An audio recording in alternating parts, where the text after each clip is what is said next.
నిన్న చపాక్ స్టేడియం వేదికగా జరిగిన మ్యాచ్లో Chennai super kings Kolkata knight రైడర్స్పై 7 వికెట్ల తేడాతో ఘన విజయం సాధించారు.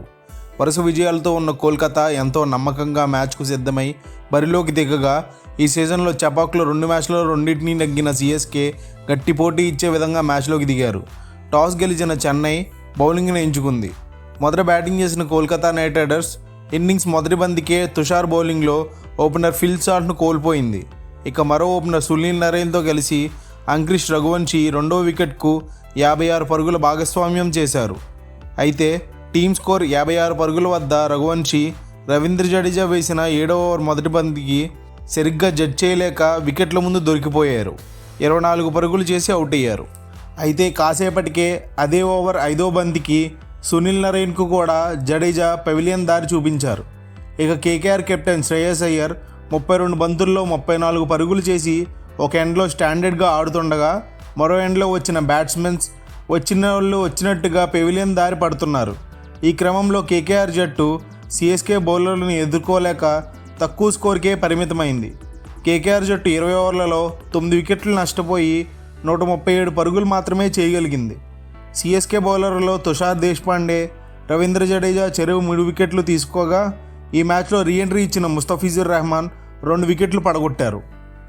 ఇక 138 పరుగుల లక్ష్యంతో బరిలోకి దిగిన చెన్నై సూపర్ కింగ్స్ రచిన్ రవీంద్ర తమ ఇన్నింగ్స్ను శరవేగంగా మొదలుపెట్టారు. అయితే ఇన్నింగ్స్ 4వ ఓవర్లో వైభవరాల బౌలింగ్లో చక్రవర్తికి క్యాచ్ ఇచ్చి వెనుతిరిగారు. రచిన్ 8 బంతుల్లో 3 ఫోర్ల సాయంతో 15 పరుగులు రాబట్టారు. ఇక ఈ సీజన్లో సిఎస్కే కెప్టెన్సీ బాధ్యతలు చేపట్టిన రుతురాజ్ గైక్వాడ్ కెప్టెన్సీ బాధ్యత భారం వలనో లేక ఒత్తిడి వలనో తన రేంజ్ పెర్ఫార్మెన్స్ను కనబరచలేకపోయారు. అయితే ఈ మ్యాచ్లో స్లోగా ఆడినప్పటికీ ఈ సీజన్కి గాను తన మొదటి హాఫ్ సెంచరీని నమోదు చేశారు. 58 బంతులాడిన రుతురాజ్ 9 ఫోర్ల సాయంతో 67 పరుగులు చేసి నాటౌట్గా నిలిచారు. అలాగే డారెల్ మిషెల్ 25 పరుగులు, శివం దుబే 28 పరుగులు చేశారు. శివం దుబే అవుట్ అయ్యేసరికి సిఎస్కేకు 19 బంతుల్లో 3 పరుగులు కావాల్సి ఉంది. అయితే 4th డౌన్లో అనూహ్యంగా ఎంఎస్ ధోని క్రీజులోకి వచ్చారు. అప్పటికే సిఎస్కే విజయం ఖరారు కావడంతో ఇక ఎవరు వచ్చినా ఫలితంలో మార్పు అయితే ఉండదుగా. మనందరికీ తెలుసు ధోని ఈ సీజన్ కేవలం తన ఫ్యాన్స్ కోసమే ఆడుతున్నారని. అయితే ధోని క్రీజులోకి వచ్చే సమయంలో స్టేడియం మొత్తం గోలగోల చేశారు. చపాక్ చెన్నై అడ్డా కావడంతో తమ ఫేవరెట్ ప్లేయర్ను స్వాగతించడంలో చెన్నై క్రౌడ్ ఏమాత్రం తగ్గలేదు. ఆ అరుపులకు గోలకు స్టార్ స్పోర్ట్స్ షోర్ మీటర్ 125 డెసిబల్స్ను తాకింది. బౌండరీ లైన్ వద్ద ఫీల్డింగ్ చేస్తున్న ఆండ్రే రసెల్ సైతం ఆ గోలని తట్టుకోలేక తమ చెవులు మూసుకున్నారు.